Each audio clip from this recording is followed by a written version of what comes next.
வாங்க வாங்க வாங்க உள்ள போங்க வாங்க வாங்க.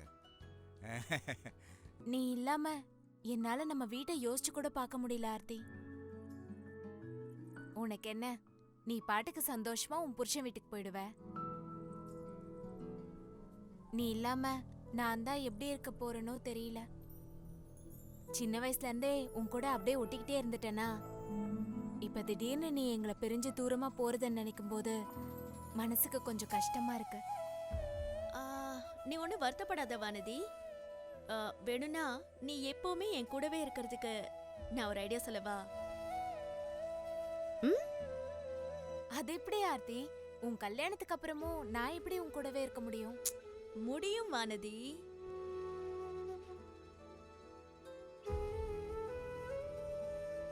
எங்க மாமியார் வீட்டுல வேலை செய்யற ஒரு சமையல்காரனையோ இல்ல வாட்ச்மேனையோ உனக்கு கட்டி வச்சிடறேன். அவங்க கூட சேர்ந்து எடுப்பு வேலை பார்த்துக்கிட்டு அங்கே இருந்துட்டேன்னு வையேன், உனக்கு ஒரு வேலை கிடைச்ச மாதிரி ஆச்சு, காலத்துக்கும் என் கூடவே இருந்த மாதிரி ஆச்சு. என்ன சொல்ற, சரியா? இத்தனை நாளா எனக்கு துணி துவைச்சு போடுறது, என் ரூமை கூட்டி பெருக்கி சுத்தம் பண்றதுன்னு எல்லா வேலையும் நீ தானே வானதி பாத்துக்கிட்ட. இப்ப என் மாமியார் வீட்டுக்கு போயிட்டேன்னா எனக்காக இதெல்லாம் யார் செய்வாங்கன்னு தெரியலையே. அதான் சொல்றேன், நீயும் பேசாம என் கூட வந்துற. என்ன வானதி அமைதியாயிட்ட? ஏதாவது பதில் சொல்லு.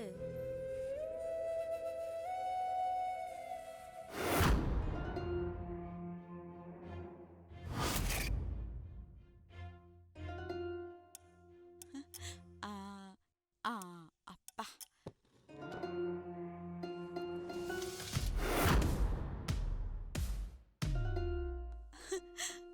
ஆர்த்தி எவ்வளவு அழகா இருக்கு தெரியுமா? என் கண்ணே பட்டுடும் போல இருக்கு. என் செல்லம், என் பொண்ணோட அழக. சம்பந்தி, சம்பந்தியம்மா, வாங்க வாங்க, உள்ள வாங்க.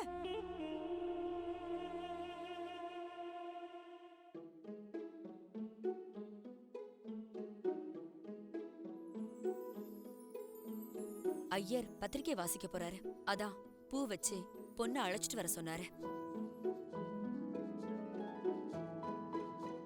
ஐயோ, அதுக்கு என்ன? உங்க மருமக உங்க கையாலேயே பூ வச்சு கூட்டிட்டு போங்க.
கார்த்திக், உட்காரு.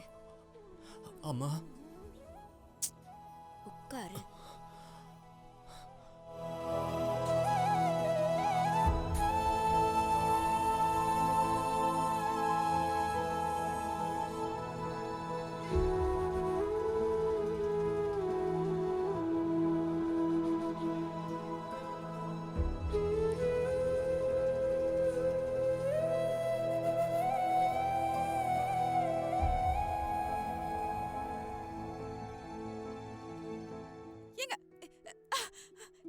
என்னங்க நீங்க? அங்க என்னங்க நடக்குது? அவங்க நம்ம ஆர்த்திய பொண்ணு பக்கம் வந்துட்டு இப்ப வானதியை கூட்டிட்டு போய் என்ன நம்ம பண்ணிட்டு இருக்காங்க? வாங்க, என்னன்னு போய் கேட்கலாம் வாங்க. அமுதா, நீ எதுவுமே கேட்க வேண்டாம். ஃபங்க்ஷன் முடியட்டும், அதுக்கப்புறம் எல்லா விஷயத்தையும் பேசிக்கலாம். இப்ப உங்களுக்கு சந்தோஷமா? எனக்கும் என் பிள்ளைக்கும் இப்படி ஒரு துரோகத்தை பண்றதுக்கு உங்களுக்கு எப்படி மனசு வந்தது?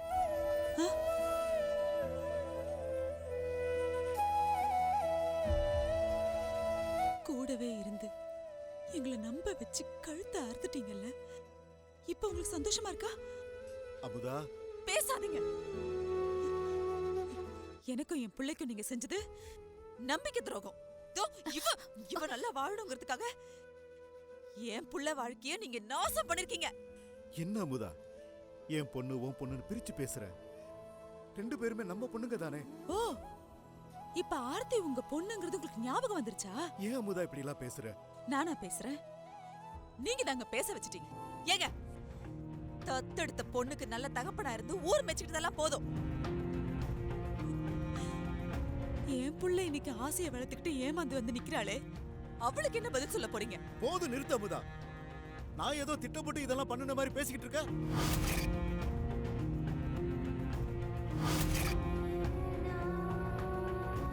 எல்லாம் இப்படித்தான் நடக்கணும்னு விதி இருந்திருக்கு, அதான் நடந்திருக்கு. அதுக்கு என்ன பண்ண சொல்ற? நீ சொல்ற மாதிரி அவங்க அன்னைக்கு பொண்ணு பார்க்க வந்தது என்னமோ ஆர்த்தியத்தான். ஆனா சம்பந்தி அம்மாவுக்கு வானதியத்தானே பிடிச்சிருக்கு. அது எப்படிப்பா? என்ன பார்க்க வந்தவங்களுக்கு அவளை பிடிக்கும்? அவங்க தான் சொன்னாங்கன்னா நீங்க எப்படிப்பா இதுக்கு சம்மதிச்சீங்க? நான் சம்மதிச்சாலும் சம்மதிக்கலைனாலும் அவங்க முடிவு பண்ணுனது பண்ணதானேமா.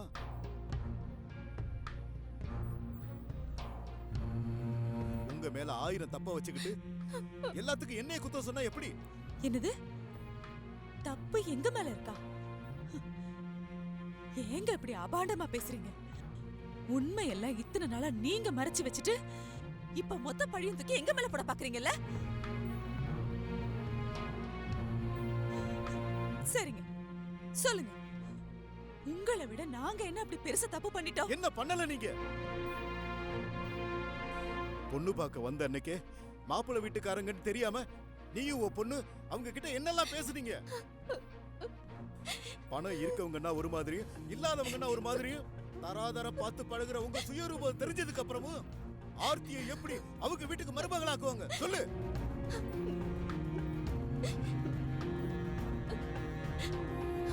கோபுர ஒசரத்துல இருக்கிறவங்க நம்ம குடிசையை தேடி வந்ததே நல்ல குடும்பமா இருக்கணும், பொண்ணு நல்ல குணமா இருக்கணும்னு தான். அவங்க எதிர்பார்ப்புக்கெல்லாம் ஏத்த மாதிரி வானதி இருந்தா. அதனாலதான் வானதி அவங்களுக்கு பிடிச்சு போச்சு.